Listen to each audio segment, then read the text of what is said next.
You can imagine a challenge is a roadblock. So you have this place where you are right now, A, and you have B where you want to be. And as you're on that path, as you start moving towards your goal, there's always something that comes up. And challenges can be physical challenges, or like something you can't do with your body. Think of it as the physical limitation of what you can lift, or how often you can run, or what your body can do. You can also have external challenges, time, resources, things that are outside of you. And then there are internal challenges, which is our emotions and our thoughts. And our thoughts and our emotions are ultimately what drive our actions. So when we're thinking of challenges, we're thinking of problems, the most important thing we can do is change how we're thinking about them, change how we're approaching them, because once we change the internal way we're seeing the challenge or handling the problem, it makes it easier to find the ideal solution.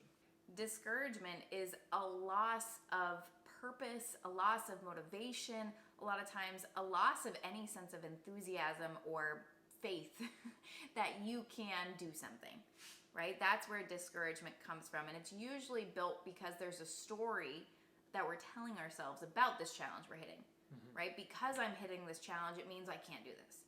Because I'm hitting this challenge again, usually the challenge is repetitive, and that's what creates the sense of discouragement. Because I'm hitting this challenge again, it means that I still am not good enough, right? There's a story, there's things that we're telling ourselves about the challenge that leads to that loss of hope, that loss of enthusiasm. And that's where discouragement really sets in and makes it so that we say, this is just not going to happen. This is not going to happen, so it's a waste of my time. Why do it? A lot of times, that sense of discouragement also comes with this heavy dose of judgment about the fact that we're facing a problem or a challenge. We think, because I was so motivated, I shouldn't be having this challenge, right? So we judge ourselves for it.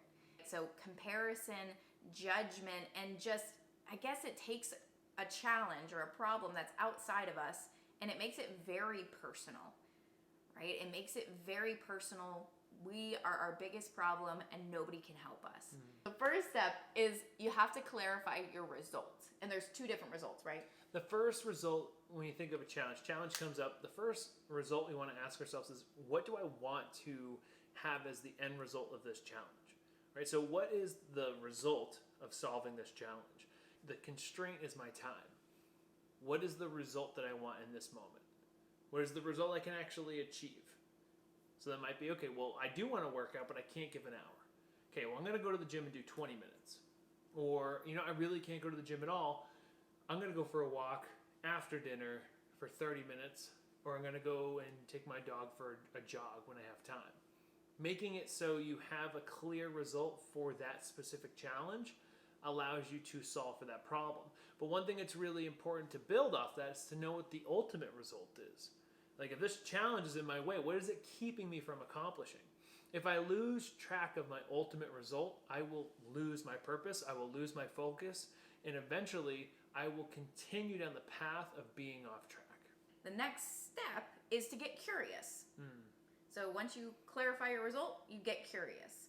And specifically, you get curious about the challenge that you're currently hitting. So getting curious about the challenge says, actually, okay, I'm going to pretend I don't know what my challenge or my problem actually is.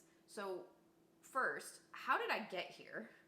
What brought me to this point where I'm not feeling like I have time? Or what brought me to this point where I feel like I can't be consistent? How did I get here? What is the actual problem? If the first thing that's coming to my mind is not the problem, what would the problem be? Right? It's a great way to get underneath the problem and actually get to the core. Is remove the first thing that comes to your mind. Imagine that that's just an idea, it's not the truth. And then the last piece is we want to get resourceful, right? So even in the example of, I don't have time.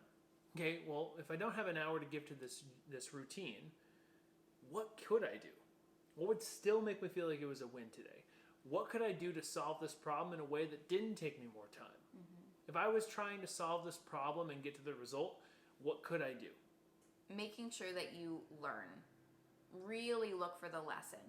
And don't be cliche about it. There also is a reason why cliches exist, right? But really, truly, embrace the challenge. Learn from the challenge.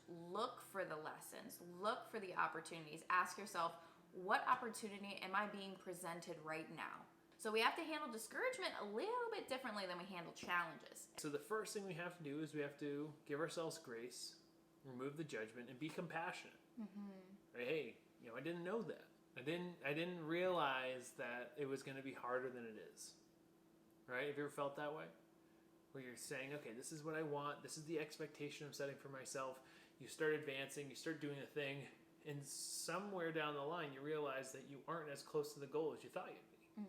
It's like, okay, you have to give yourself grace for not knowing that it would be harder.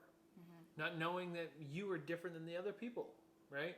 Because sometimes you might view other people's success and think, oh, wow, they're doing it. I should be able to do it in the same amount of time. Without realizing that each individual has their own unique story, their own unique experience, whether that's with their health, their body, whatever. So you have to be able to meet yourself where you're at and give yourself compassion. So important, because we do not change from a position of guilt or shame or feeling bad. Then you actively start seeking clarity, which really means getting quiet, literally, metaphorically, whatever you have to do, whatever get quiet means to you. But get quiet and start asking yourself things like, what were my expectations? What did I miss here? What could have been different? Trying to get curious and get clarity on where you're at and why. The next piece, it's resetting your expectations. And that really means resetting your expectations to be focused on the process. So instead of saying, yeah, you do want to define your result, right? So reset my expectations. What do I want? What is my result? What am I moving towards?